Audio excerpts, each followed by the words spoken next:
Cybersecurity is about more than just technology. It's about how people behave with emails, data, and cloud applications that directly impacts your company's security posture. Security works best when it's ingrained in the culture of your organization. To learn how to build a security culture and transform your employees from targets into a strong line of defense, head to securityweekly.com/proofpoint and visit their Cybersecurity Awareness Center.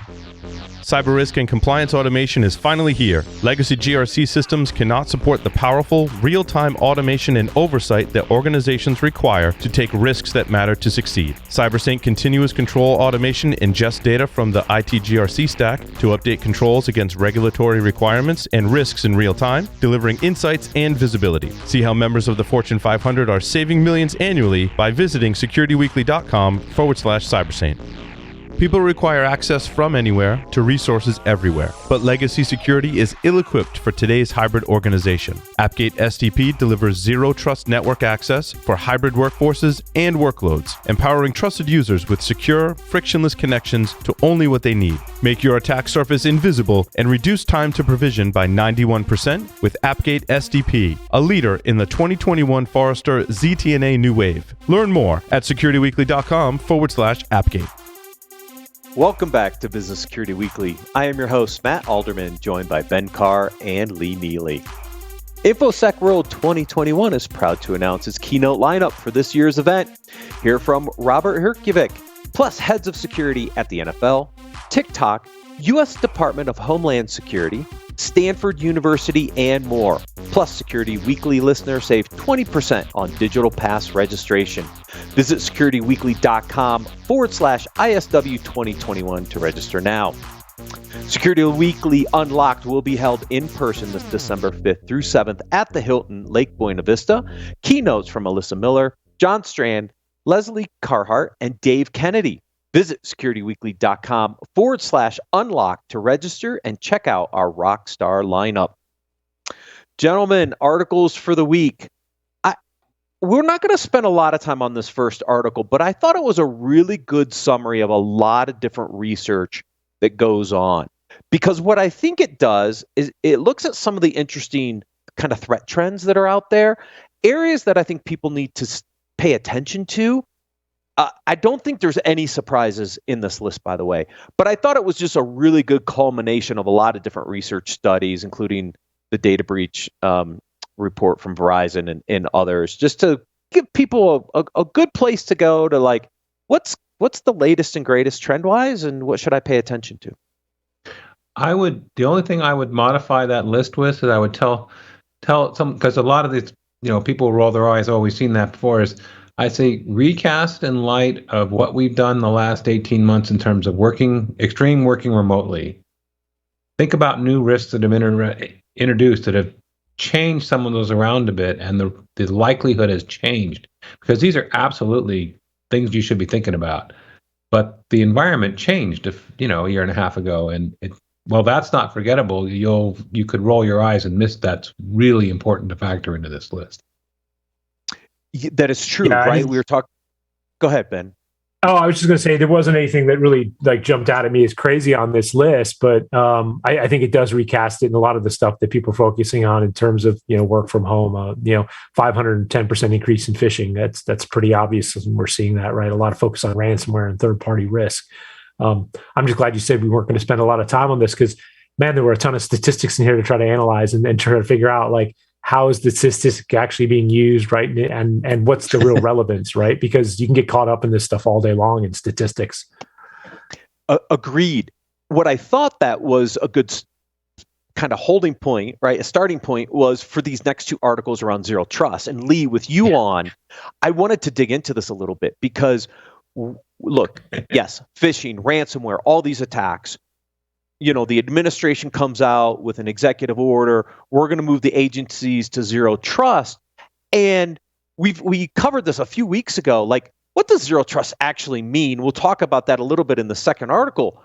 But you're starting to see guidance, draft of what is expected from a zero trust architecture perspective in the federal government.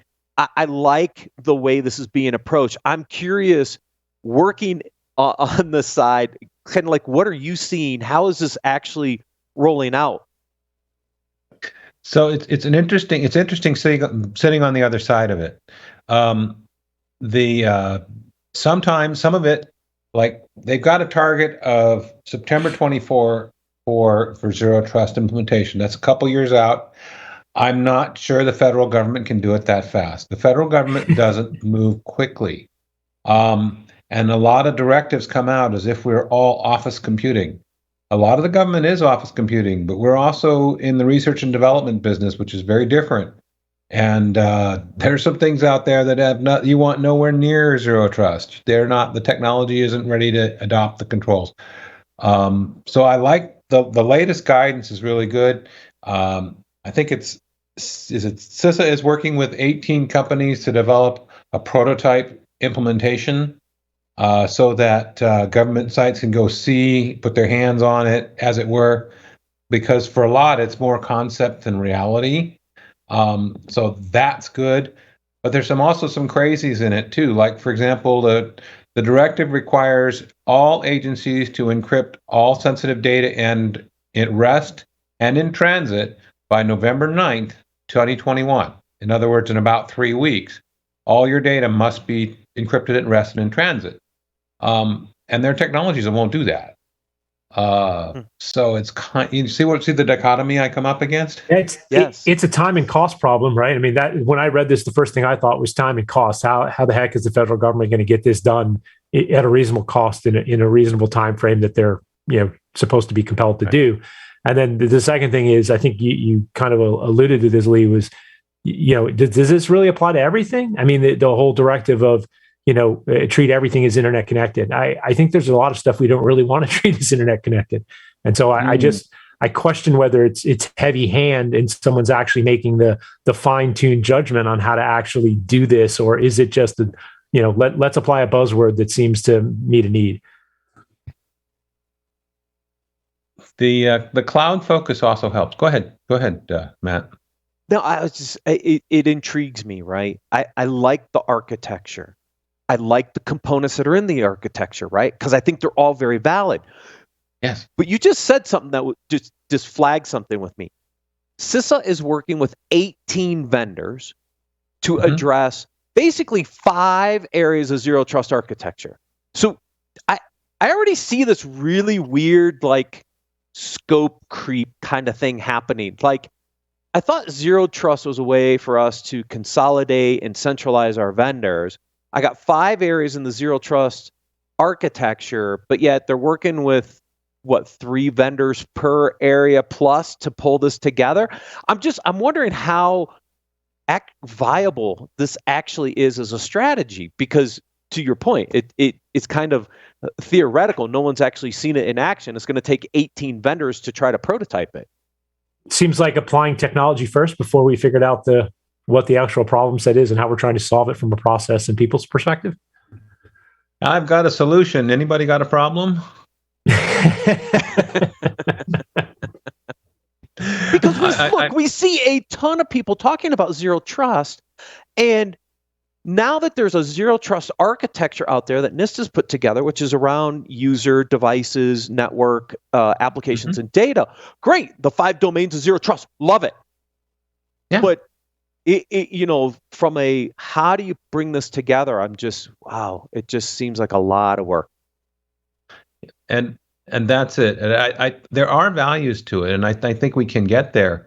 And to be honest, they are working on funding for it. I saw somewhere, I think near the bottom of that article, it talks about they're expecting to bring in about $311-ish million across the whole federal government for funding zero trust.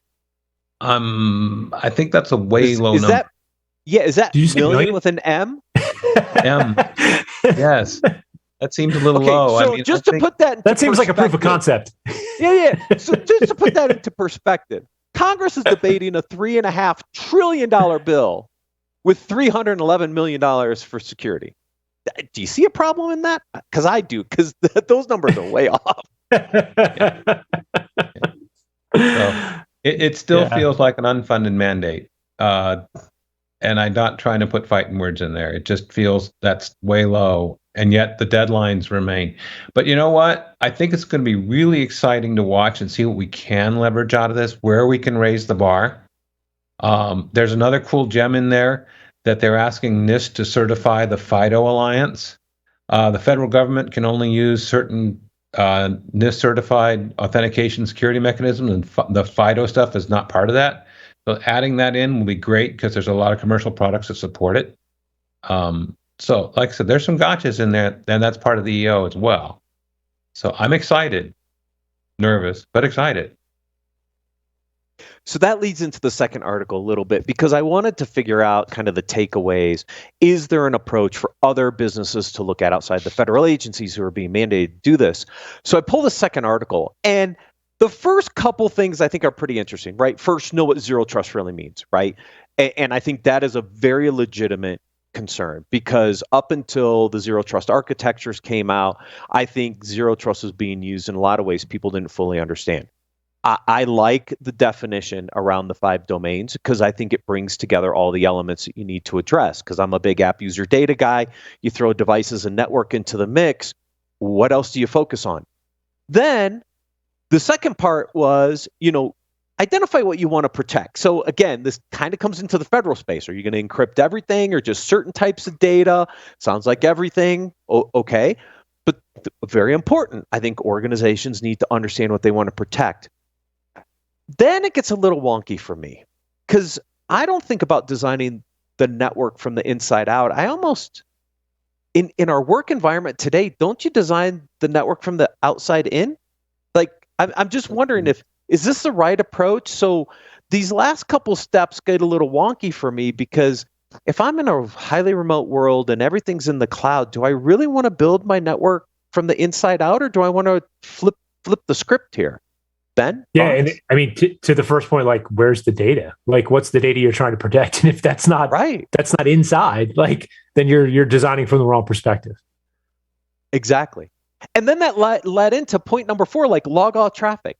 Well, okay, that's great if you're only dealing with the network side of this, but yeah. I just said it's identity, devices, network, applications, and data. So if I'm just logging on my network, I'm missing like 4 domains.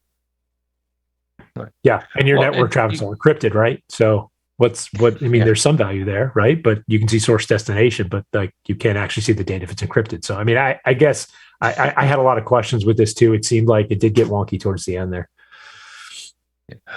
I was worried that they're trying to not say log all the things, and so you wind up with this massive log data that you can't sift through and analyze, even with the best AI and ML. Sorry, but yeah, I just think he may have pulled his punch a little bit here. Really, you got to have really good visibility across what's going on, because you're going to get really good at anomaly detection. You're going to have to. Right. Agreed. Across all those domains, right? Yeah, everything. Yes. So then I said, well, is there a better way to approach this? Like maybe zero trust is just too big, right? Maybe. I don't know. Are there some more fundamental basics? And I love Harvard Business Review. They always do some great articles. Always like to pull their articles in. And this one talks about 4 strategies for small, mid-sized businesses. Because think about this. Is a small to mid-sized business, are they ever going to achieve zero trust? I mean, maybe, but is there something they should think about first? And this article basically says, look, you're going to get breached. So you better put these things in place, which is not where I was expecting this article to go, by the way. Yeah, but that's a truism, right? I mean, I think that's the first thing whether you're a large enterprise or a small or medium business, you've got to accept that fact that it's, assume that is likely to happen, right, at some point, and then design for recovery and response. And I think that's, culturally a much better position to be in than, how did this happen to us? Well, it happened because, it's just the speed at which threat actors are moving, and it's really hard to be right all the time, as we've all said. And so, I think if you're looking for how you respond and how you react, you're much more likely to be in a better position at the end of the day when something does happen to you. Yeah, but I'd say go ahead, Matt. I was just going to say, but when you look at this list, it's kind of out of order. Like, I get it, right? So you're going to monitor and target, you're going to always expect to. No, build a culture of security. We were just talking about this on the last segment. Maybe the starting point is actually to build a culture of security at your small to medium business, then put in monitoring and targeting and in other kinds of capabilities, because you're going to expect a breach, and third party shows up in here, which I think is really important for small to mid-sized business because they outsource a lot. They're just kind of out of order for me. I would have started with the security culture piece first. So I was, aside from the ordering here, one of the things that we've been seeing a lot of lately is a lot of references in the DHS and CISA guidance of collaborate and report, get with your peers, and it's really, if you take it the wrong way, it sounds like Big Brother. And the way I'm looking at it is, you need all the help you can get. You need all the resources you can get. I don't care how big or small you are. There's people around you that have been there, done that. And you want to leverage what's happened to them. And that, I mean, Ben, you mentioned earlier that detect response needs to be honed. That when you're responding, you need relationships outside your perimeter for a variety of things. And you got to have all that together. And somehow I think that needs to be folded into this whole thing is basically build this external relationship of knowledge and partnerships to make you successful when and if you get breached. And if you never get breached, gotta love you. But I think you'll be in the minority there. Yeah, and I thought it was interesting in this too, because they're specifically talking about small and mid-sized business, and especially, the smaller you get, economy of scales come into play. It's really hard for them to be able to scale to the point of being able to have all the resources they need to be able to address this. And so, at some point, using, virtual services or, outsourced components to kind of meet that need seems to come into this. I mean, I'm a big believer in you can't outsource the risk, but you can certainly outsource some of the functional components of this. And so I think not to talk about that and how you're actually addressing and managing is kind of missing the mark a bit. Yeah, it doesn't talk about risk management principles at all, right? It basically says build a culture of cybersecurity, scrutinize your third-party vendor. It doesn't talk about risk management. Isn't risk management kind of one of those early steps in the process too? Because if I'm a business, right? Yeah, I should worry about my risks. It's going to set your tone for investment, right? And what you focus on from a business. So yeah, I think that's really something that was missed. We have some new viewers joining us from Twitch, so I want to welcome them all to the live stream. Looks like Hate Handles hijacked or raided our channel, so welcome. We got 2 more articles to go, so just hang tight. We'll get through this. This next article, look, we know the challenges of hiring and building a great security team, and just all the challenges around it, right? I mean, it's constant. I have friends all over the industry asking for recommendations for people to hire, right? And this article I thought was actually kind of interesting because it talks about what CISOs can do to actually kind of help internally build up a better security team, some of the things. And there are some really quick ones right off the bat, like accelerate career advancement, like acknowledge your strong cybersecurity folks, accelerate them up in their advancement, show that promotion, like create this internal kind of excitement around, hey, I'm doing well, I'm getting promoted, I'm moving up the stack. It talks about building out the rest of the team. It talks about different hiring practices, which we'll talk about here in the second article. But these are important things to realize.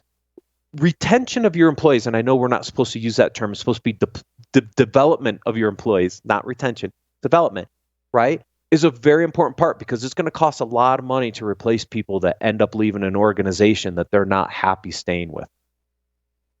Yeah, I think that it's interesting that a lot of people think about this in terms of they're having a hard time hiring people. But one of the things that I think the article mentioned, which I really thought was a good idea, was, look to ways to people you're kind of mentoring and bring on as a CISO, like how can you create that pipeline for them to be successful outside of the organization? Because inevitably it's going to happen.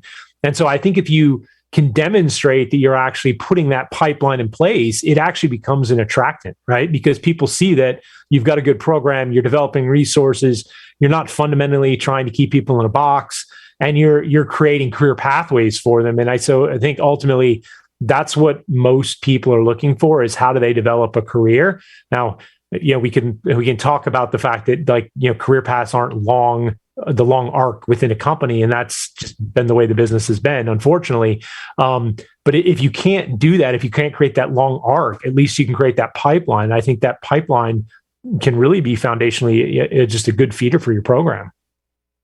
Yeah, agreed. It's just, I think it's such an important part for not even just security, by the way. I think anybody in a leadership role has to understand how to build out, acknowledge your team, keep your team developed, build a career path for them. Because even if it's not security related, it's still, it is crazy when I go out these days, the number of signs for hiring employees and the pay rates they're hiring people at. I mean, people, it's so hard to hire talent everywhere right now. I think you really have to think about this much more holistically, not just within security, but across your entire organization, because it's expensive to replace people. Really expensive. Yeah, and that's not something that a lot of people go back and actually think about, right? I mean, somebody comes and says, "Hey, I need their 10 or 15K to stay." Like, in the cost of rehiring someone, just in potential recruiter fees and getting them up to speed, and the opportunity cost that's lost. I mean, really, what is the cost of missing out on either that person you wanted to bring in or the person who's going to leave? And I think that that's something that's not thought about a lot in the hiring process. And as a leader thinking in terms of business, you really have to contextualize what's the cost opportunity to the business that you're looking to save, and how do you position that well, so when you're having those conversations with HR and finance and the CEO, you can lay out a plan that really addresses the industry issues and what the impact of the business will be, not just you want to hire Tom or Susan or whoever. It's more about how does it impact the business bottom line. Yeah, and that ties into this 3 strategies to rethink your hiring practices, right? Because I drive around town. Remember that fight about $15 minimum wage and whether we should mandate it or not? You drive around town down here in Colorado Springs, $18 an hour plus tips, new hiring, right? Because people have had to raise the pay scale to get these people in. And the first thing that's listed here is redesign your hiring practices and pay scale for cybersecurity professionals. It's happening across the industry. You could go work in a restaurant at $18 an hour. Like, who wants to go deal with cybersecurity threats at $20 an hour or whatever the going rate is for some of these jobs, right? You have to rethink and adjust your pay scales to the demand that's in the market. And we're seeing it in other industries. I think we have to think about it in our own as well. Well, part of it, I think you can track back to thinking about, we've talked about this before, the elevation of the CISO role. Where does the CISO head? Where does the CISO align and report? And I think if you look at the org under security, it's no longer just standard IT. It is a different thing in and of itself. And I think pay scales have to reflect that, right? Another interesting thing out of this article that I really, really liked was, looking for non-traditional staff. Like, if you're looking at metrics and trying to figure out how to spin the right things for the board, pulling out somebody who comes with a quant background or, statistical analysis, a math side, that can be really advantageous.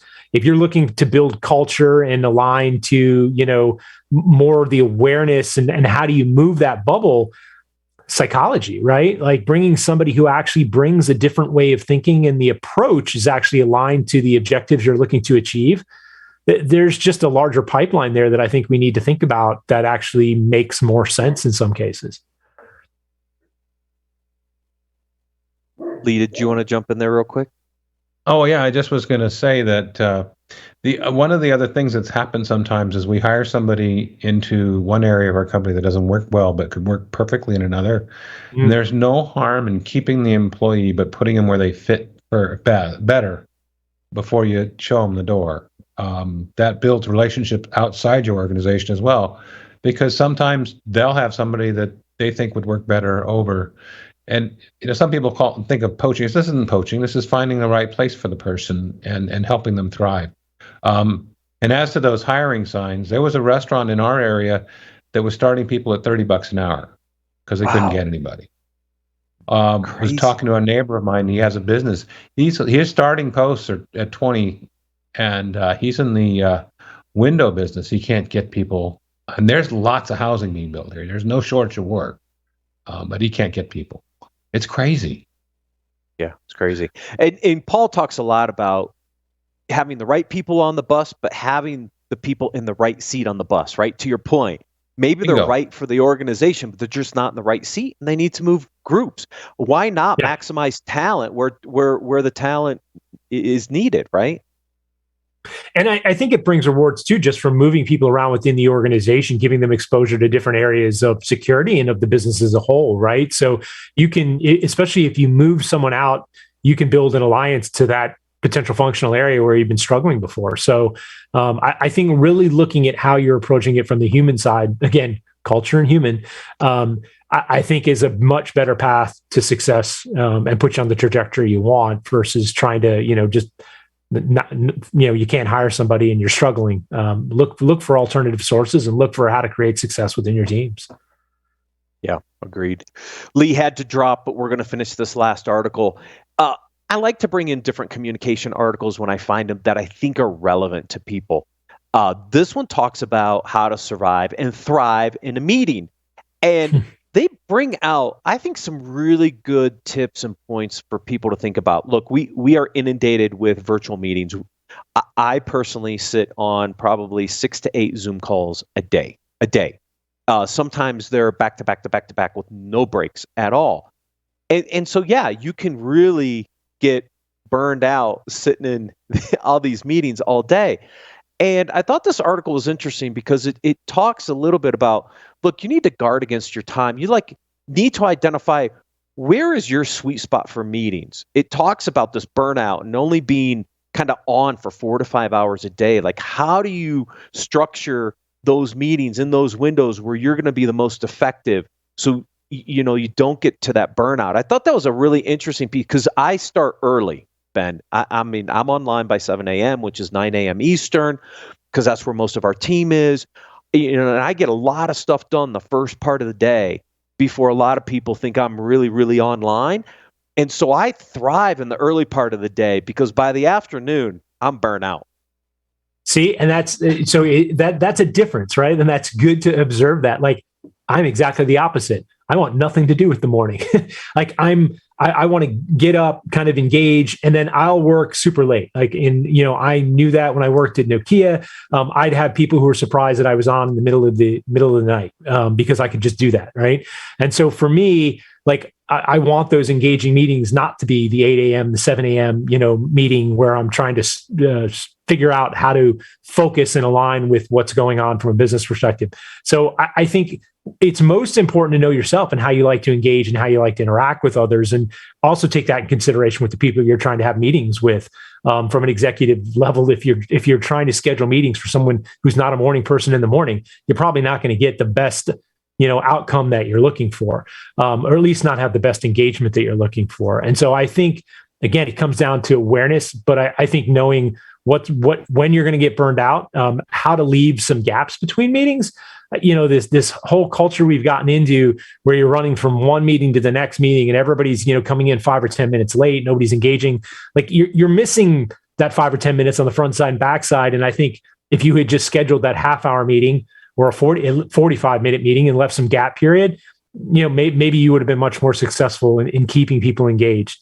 The one thing that I question though is there was something about Elon Musk, get up and walk out if you're not feel like you're not part of that meeting. And I guess my concern is, if you just have people getting up and walking out, maybe they're going to miss out on the contextual piece you needed them there for. But I firmly believe in getting the people you need at that meeting, right, and not making it so big that you can't get anything done just because there's so many people in that meeting. Yeah, and I think that aligns to a couple points in here around the size of the meeting and making sure you outline stuff up front. Because I'm in them, right? You get 10 to 12 executives on an hour and a half long call. Not only is it the clock just like, the ticker just spinning on all the salaries that are sitting in that meeting, but how effective are you going to be having that many people in that time frame, right? So I think those are always important things. Have a concise outline for what you want to accomplish. Make sure you only bring the people to the meeting that you need, because otherwise these meetings can spin out of control really, really fast.